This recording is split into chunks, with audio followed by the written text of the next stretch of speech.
editor de la jornada Sin Fronteras y miembro de esta familia sin censura, para hablar precisamente de las relaciones México-España y de todo este ruido que ha surgido por la declaración del presidente Andrés Manuel López Obrador, que creo que entre más lo explica, más claro queda.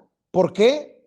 Pues es decirle a las empresas españolas, vámonos despacio.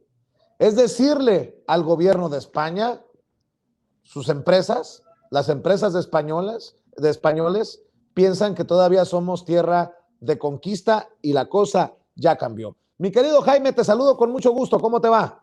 ¿Cómo estás, querido Vicente? Aquí presente. ¿Cómo ves esta situación?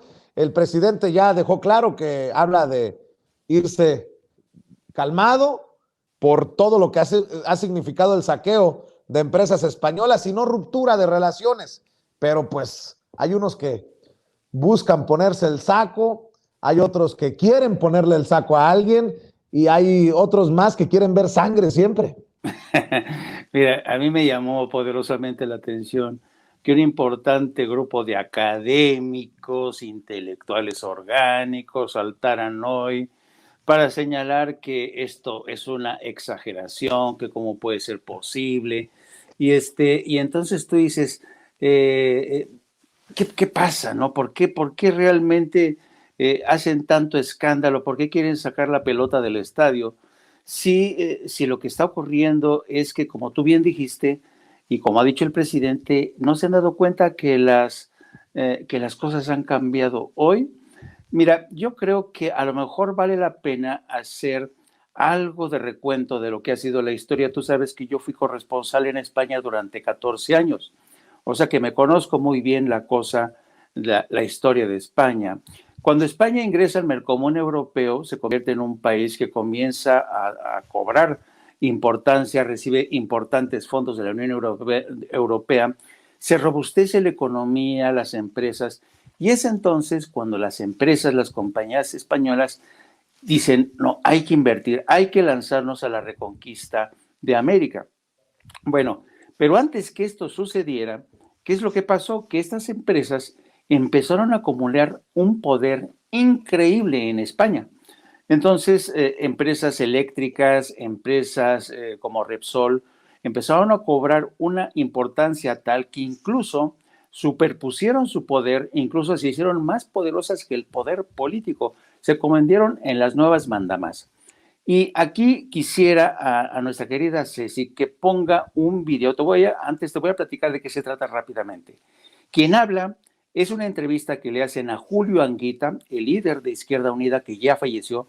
Estas entrevistas se hace ya más de 8 años. Julio Anguita es uno de los hombres más inteligentes, más brillantes, más honestos. Yo creo que uno de los políticos españoles más honestos. Pero mira, en esta entrevista lo que opinaba ya Julio Anguita de la relación de estas empresas, sobre todo las eléctricas, con el gobierno español. Fíjate, verás que es alucinante lo que dice.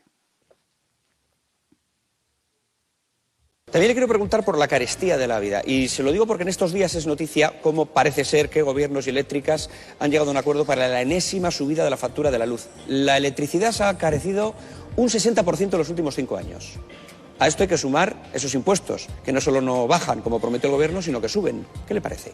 Mire, es que las eléctricas, junto con Ensidesa, Gas Natural, el Banco de Santander, el Banco de Bilbao Vizcaya, son el poder. El gobierno es el manijero, el capataz. Así que cuando el ministro, señor Montoro, ha pactado con las eléctricas, ha pactado con el poder, con los que realmente pactan. Las eléctricas hacen aquí lo que quieren, lo que les da la gana, pero vienen haciéndolo desde hace mucho tiempo. Y bueno, seguirán haciéndolo porque son el poder. Y mientras a ese poder no se le enfrente un poder ciudadano, nunca dejarán de ejercerlo. Hay 4 millones de españoles que no pueden poner la calefacción este invierno porque no les da para pagar la factura. Y nos llama la atención que las empresas eléctricas pacten los precios. Aquí no debería entrar el Tribunal de la Competencia para acabar con lo que parece un oligopolio. Pero vamos a ver, eso significaría gobernar. Y gobernar significaría que el gobierno, en función de su fuerza política, tomara decisiones. Pero un gobierno que pide permiso a los bancos extranjeros, a la señora Merkel y a los poderes económicos, no es un gobierno que gobierne, sino un gobierno que está al servicio de los intereses. Pero vamos, esto está claro. Cuando se cambia la Constitución española, de acuerdo PSOE y PP, porque los llaman o le ponen una carta desde Europa o porque la señora Merkel dice hay que cambiarlo, está indicando que aquí no hay gobierno, sino que el gobierno está fuera. Yo sé que esto duele decirlo, pero lo vemos cada día. No vemos que aquí se tome una decisión sin que se pida permiso a esa Unión Europea que cada vez es menos Unión y menos europea. Y más bancaria. Totalmente. Pues ahí tienes estas declaraciones. Fíjate, en el 2013, Vicente, ya como Julio Anguita arrojaba luz del poder que habían acumulado las empresas eléctricas, sobre el poder que ejercían sobre el gobierno, fuera socialista o conservador o el Partido Popular. Pero fíjate por dónde, para toda esta gente que hoy se escandaliza, porque el presidente de México ha decidido que en México haya gobierno, que el gobierno tome las riendas de la economía y decida qué empresas pueden entrar, bajo qué condiciones. Aquí sí hay gobierno, no como en España, no como ocurrió en España. A mí me resulta realmente anacrónico que haya gentes que sigan defendiendo a España, y a una España que hoy gobiernan las empresas eléctricas a las que nadie ha conseguido meter en cintura.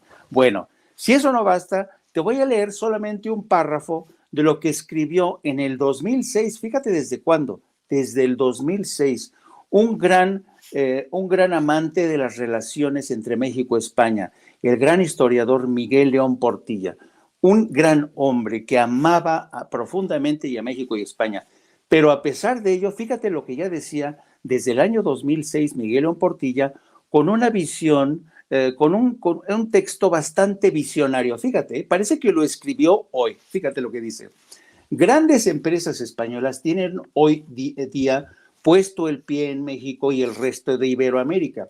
Algunos bancos como el Santander y el Bilbao Vizcaya y empresas como Iberdrola, Fenosa, Telefónica, Gas Natural y Melia han hecho inversiones muy grandes en todo el continente. De ellas obtienen ganancias fabulosas de las que dan cuenta los reportes económicos en diarios y revistas. España parece haberse volcado a una nueva especie de conquista, no ya para extraer oro, sino recursos mucho más sustanciosos a través de sus bancos y otras empresas. Y se pregunta Miguel León Portilla, ¿es justo o injusto hablar de una nueva conquista en tierras americanas? Si muchas veces el que esto sucede es consecuencia de incapacidad o corrupción en México y otros países, ¿no es acaso pertinente que los españoles reflexionen sobre lo que está ocurriendo? Fíjate, ya desde entonces, desde el 2006, Miguel León Portilla preguntaba, ¿no es acaso pertinente que los españoles reflexionen sobre lo que está ocurriendo? Y fíjate, el presidente hoy y ayer dice, vamos a darnos una pausa, vamos a reflexionar sobre el tipo de relaciones que hemos tenido entre los dos países. ¿Es mucho pedir? Pregunto yo, Vicente. Pues no, al contrario, creo que el presidente hace bien, después incluso de la grosería del rey, por ejemplo, al no contestar la carta que muy respetuosamente envió el presidente de México, solicitando un perdón, una disculpa pública por los cochineros que se generaron durante la conquista. Así es, y yo creo que no está mal que México y España se den un respiro, que se reflexione, pero no que respondan con este tipo de comunicados como el del ministro Álvarez, diciendo que es injustificable este tipo de pronunciamientos. ¿Está censurando al presidente de México? ¿Estoy entendiendo bien al Ministerio de Asuntos Exteriores? Pero qué arrogancia, ¿no? Entonces yo creo que y aquí le apelaría más a la inteligencia mexicana, que se ha subido demasiado pronto al debate en contra del presidente Andrés Manuel López Obrador por considerarlo poco menos que una chiva en cristalería que da patadas por aquí y por allá, y no, lo que está pidiendo el presidente a mí, desde mi punto de vista, se me parece muy honorable, razonable, y ya, venga ya, hay que decir las cosas por su nombre, Vicente. Lo que han hecho estas empresas es aprovecharse de su relación privilegiada con los gobiernos del PRI, el PAN, Vicente Fox, Felipe Calderón, Enrique Peña Nieto, a quienes se enriquecieron, a quienes favorecieron, a quienes ofrecían cargos. Entonces, para mí se me hace un acto de pundonor del presidente que debería enorgullecernos a todos los mexicanos. Así es. Oye, déjame preguntarte, Jaime, de otro tema, si me permites.